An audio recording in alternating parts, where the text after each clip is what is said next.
Salve Maria! Eu sou o Padre Jean Paulo Ruse, pároco da Paróquia Todos os Santos. Hoje é domingo, dia 14 de junho de 2020, 11º domingo do Tempo Comum. E antes de nós começarmos o sermão de hoje, eu quero te pedir mais uma vez para você curtir este sermão, compartilhar nas suas redes sociais, compartilhar o podcast, compartilhar o vídeo, compartilha também pelos seus aplicativos de mensagem, deixa o seu comentário para que eu saiba como te servir melhor. E o teu engajamento ajuda muito na promoção do nosso apostolado nas mídias sociais.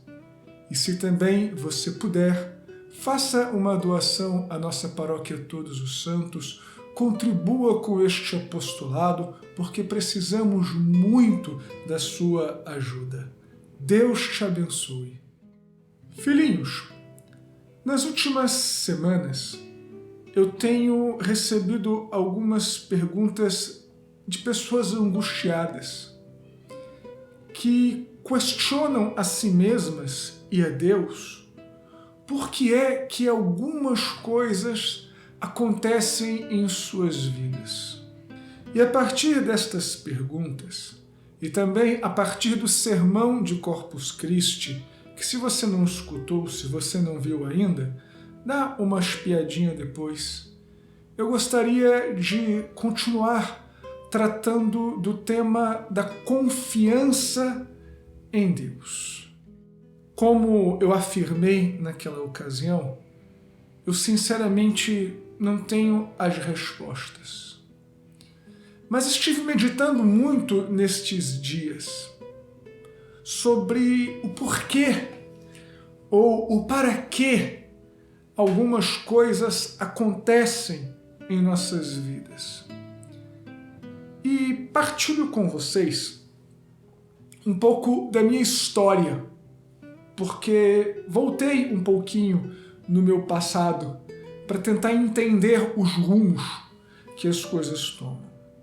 Eu perdi o meu pai com 18 anos de idade, ou melhor, poucos meses antes de fazer, um mês, para ser mais exato, antes de fazer 18 anos. Eu estava prestando vestibular.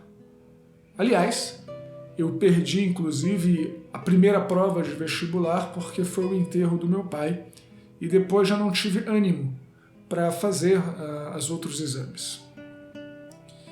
E foi um momento particularmente difícil da minha vida porque eu era muito apegado ao papai. Nós tínhamos acabado de comprar uma casa, eu acho que eu já partilhei esta história com alguns de vocês, e era a casa dos nossos sonhos. Tinha uma biblioteca enorme para servir também de escritório, para a gente jogar xadrez, tinha um jardim enorme, papai gostava muito de jardinagem, apesar de que ele tinha um dedo podre para planta, mas ele era fascinado por jardinagem. E nós chegamos a ficar naquela casa, acho que nem 2 meses, porque ele faleceu. E eu percebo hoje que se papai não tivesse morrido naquele momento da minha vida, é muito provável, eu digo provável porque evidentemente não podemos afirmar com toda certeza uma coisa dessas, mas é muito provável que eu hoje não seria padre, não seria feliz e realizado como sou no meu ministério. Provavelmente estaria fazendo alguma mulher muito infeliz hoje em dia. E por que eu digo isso? Claro que papai me deixava livre para escolher o que eu quisesse fazer da minha vida, mas ele sonhava que eu fosse advogado. E eu prestaria vestibular para direito e, modéstia à parte, muito provavelmente eu teria passado no vestibular numa boa faculdade pública, como era o sonho do meu pai, e em certa parte, meu também. Já no ano seguinte, muitas coisas evidentemente mudaram na minha cabeça e eu desisti do direito e fui fazer história. E na faculdade de história, outras coisas aconteceram que me levaram a sair do país, que me levaram a fazer uma experiência como missionário. E depois, quando voltei, reatei o noivado, mas dada todas aquelas experiências, decidi entrar no seminário. É claro que Deus não levou o meu pai para que eu me tornasse padre. O meu pai morreu porque ele tinha 72 anos, fumou por mais de 40 anos, tinha enfisema pulmonar. Ele morreu por causas naturais, ele morreu porque todos morreremos. Mas o plano de salvação de Deus para a minha vida se utilizou de algo natural para que eu, também através das minhas escolhas, chegasse à realização da minha vocação.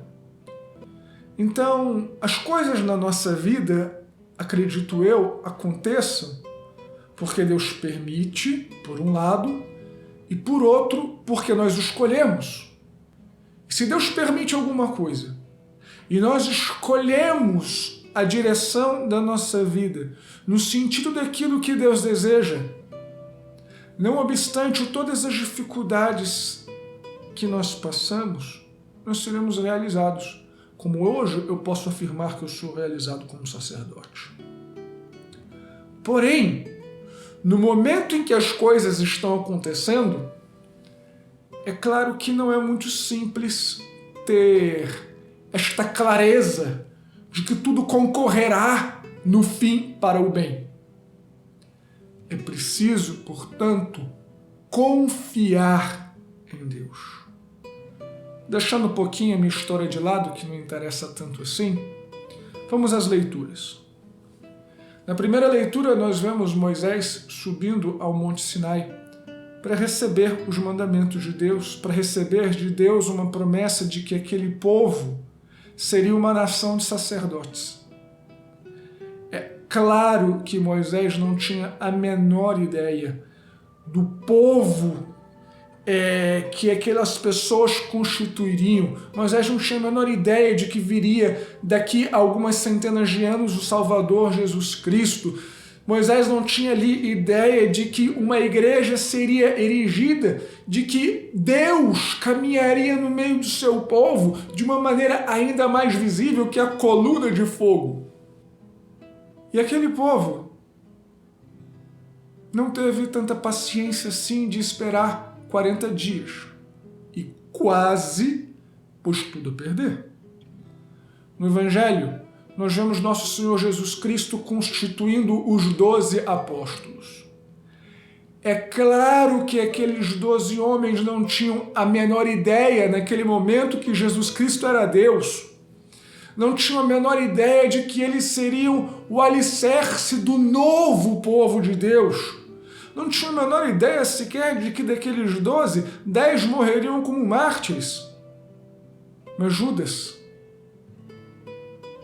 pôs tudo a perder para a própria salvação, porque insistiu em fazer as coisas como ele quis, porque não confiou em Deus.